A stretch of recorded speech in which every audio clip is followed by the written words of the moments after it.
Hey, Whisperverse, what's happening? It's Liberty Whispers here with another video for you. And I have got myself sorted, got myself into gear, and I am finally doing the answers to the tag question that I set up at the start of the week. It's took me a little while because I've been a very busy boy this week, lots of things happening, and that has been a factor, but also I must admit the questions I made seem much harder when it comes around to answering them. If you haven't had a go yet, then I encourage you to definitely try your hand at it, but be warned, yeah, they can be pretty difficult. I didn't really realise how difficult until I actually had to sit down and provide some answers myself. There is a little bit of rain coming down on the roof, so if you like that kind of thing, that's an added bonus. And it's all natural, not slid under in post-production. Anyway, so yeah, this is my Liberties 8 tag. Answers to my own questions, sorry. I will post the questions in here again if you haven't had a go at it, but you do fancy it. And I do definitely recommend you have a go at it. They're always fun attack videos. But anyway, let's get to the point. Question number 1. If you wrote a memoir based on the first half of your life, what would you call it? Now, I thought for quite a while about this, and it took me quite a while to come to this, but I managed to sum up the first half of my life in 4 words. And those 4 words make up the title of my hypothetical memoir, which would be called Happy Child, Tween. Now, the first bit is self-explanatory. Although not the easiest of childhoods, but I'm not going to get into that because I'm not using my channel for some kind of venting purposes or what have you. But considering I was a very happy child actually, and all of my memories from childhood are very, very happy. However, when I kind of went past the age of 11, when we start secondary school here in the UK, the tween years, tween to first teen year, I just, not so happy. For no real root cause or reason, just, I don't know. I was a late bloomer to begin with, and, those were the very base years of me kind of finding myself, and, yeah, I think the word, kind of sums it up. Question number 2. What are your best and worst birthday memories? Now, I'm not one to really make a fuss for my birthday. I am quite happy just having a quiet day, doing something I like doing. I don't need no big-time celebration or sort of inflated sense of self-worth or bravado. It's nice, don't get me wrong, it's nice, but, I'm not ever one to put a big sort of deal on my birthday. But on other people's birthdays, it's weird. I think I kind of enjoy other people's birthdays more.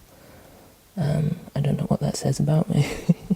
Who knows? But a lot more of my memories are from other people's birthdays. My worst birthday memory is from someone else's. It was on the birthday of my housemate at the time, who was called Emma.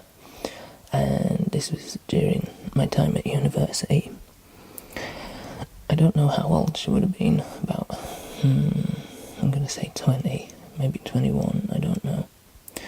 But we were going out for her birthday. She had a bunch of friends come up from her hometown, and like the rest of the house, and the house next door, and just a bunch of people.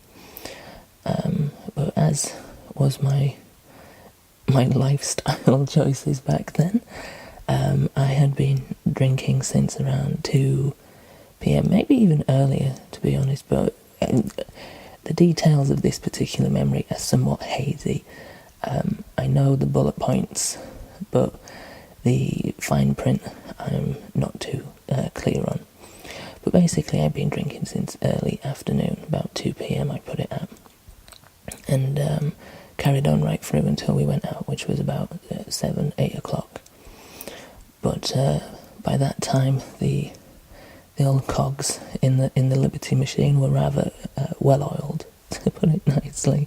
And about an hour into the proceedings, I had found myself passed out in a toilet cubicle, which I had locked myself in. And I was then subsequently removed, or to put it more politely, dragged out of the bathroom by my feet, I believe, and out of the bar, and then just thrown into the gutter, quite literally, cutting my head on the floor as we went out. So yeah, I believe the night finished up pretty quickly after that because I was too much of a mess. But yeah, not so much fun times, and I felt really bad. The reason that's one of my worst is obviously because that is a bit of a public spectacle, which I'm not proud of. But I felt bad because I'd felt like I'd ruined my housemate's birthday a bit. I'd like to think I didn't. I can't honestly say if I did. I don't know what they did after that, but I'm presuming I was put to bed, as I should have been. However, one of my favourite birthday moments is of mine, and it was back when I was little, when I was a little boy. I can't remember how old I was, but I remember waking up in the morning to find a big balloon that my mum had bought me tied to the bottom of my bedroom, to the bottom, just to kind of explain that I live in a loft conversion with stairs, so, well, my room is in a loft conversion rather, sorry. Although technically I guess some people might say I live here in this room, but anyway, I'm totally getting off point. There was a lovely balloon tied to the door at the bottom, and I remember being really excited about that, and it was just, it was a total surprise, totally out of the blue, and it was just a wonderful way to start the day. Later on that day, my mum and a bunch of other parents took me and a bunch of my friends to see The Jungle Book, the Disney film Jungle Book, in the cinema, which probably kind of, if you didn't know my age, probably dates me a little bit, but the reason why this is a happy memory, it was a totally embarrassing one at the time, but now that I'm older, it has since become one of my most favourite memories in general. But in terms of birthday memories, it's definitely up there at the top, I think. But my mum, in front of all my friends at the time and their mums and dads, fell asleep in the screening and started snoring, and it was louder than the actual audio from the speakers at points, which was pretty embarrassing. But like I say, now I'm older, I just find it really funny. I guess it's that whole equation of tragedy multiplied by time is comedy, I don't know, but yeah. I look back and I smile every time I think of that memory. Sorry, that was a really long answer. Got to kind of get a bit snappier here. Good thing it's only 8. Question number 3. If you could invite 3 people, living, dead, or fictional, round for dinner, who would they be and what would you eat? Now, some people are going to find this a load of sentimental old rubbish, or perhaps it's just too gauche or sickly for them. But the people I would invite round for dinner would be my mum, first of all, because I love her to bits, and she pretty much raised me on her own, and I have a really good bond with her. I consider her like a really good friend as well as a mother. But there's a reason I'd want her there as well, which I'll get to in a minute. I'm going to sound so sappy saying this. Yeah, the other person would be my grandma, who passed away about 2 years ago, who, I was really close. Both her and my mum kind of raised me from day dot until I was old enough to fly the coop. And then even when I came back home, I got to spend time with them both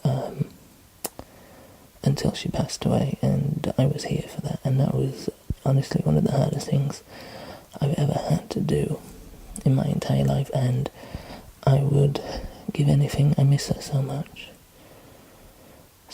and I would give anything to just kind of have another day with her. But the reason I have those two is because my third guest would be my sweet, my love, my life, whispering in blue. Because I know that my grandma would have absolutely loved her. She would have just absolutely adored her, and I just